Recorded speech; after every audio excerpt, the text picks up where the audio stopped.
మా అన్నదమ్ములని ఆనాడు రాహుల్ గాంధీ కన్యాకుమారి నుంచి కశ్మీర్ వరకు 150 రోజులు 4000 కిలోమీటర్లు మండు టెండల్లో మంచు కొండల్లో పాదయాత్ర చేస్తే సూర్యుడు ఉదయిస్తున్నట్టుగా తూర్పున ఒక పక్కన సూర్యుడు ఉదయిస్తుంటే కృష్ణానది బ్రిడ్జిని దాటుకొని కర్ణాటక నుంచి ఉదయించే సూర్యుడు లాగా రాహుల్ గాంధీ తెలంగాణలో కాలు మోపినప్పుడు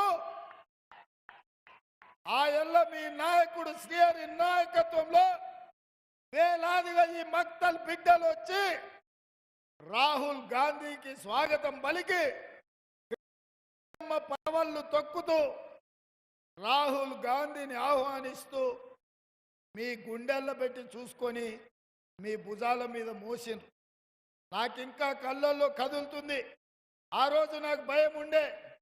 పొద్దునే 7ంటికి రాహుల్ గాంధీ వస్తే ఆ పక్కన బోసరాజు గారు రవిరాజు గారు పొద్దునే మీ బ్రిడ్జ్ మీదకి తెచ్చి మీకు అప్పచెప్తాం, ఆ పైన మీ ఇష్టం, మేము కర్ణాటకలో బ్రిడ్జ్ అవతల నుంచి అటే పోతాం అన్నారు.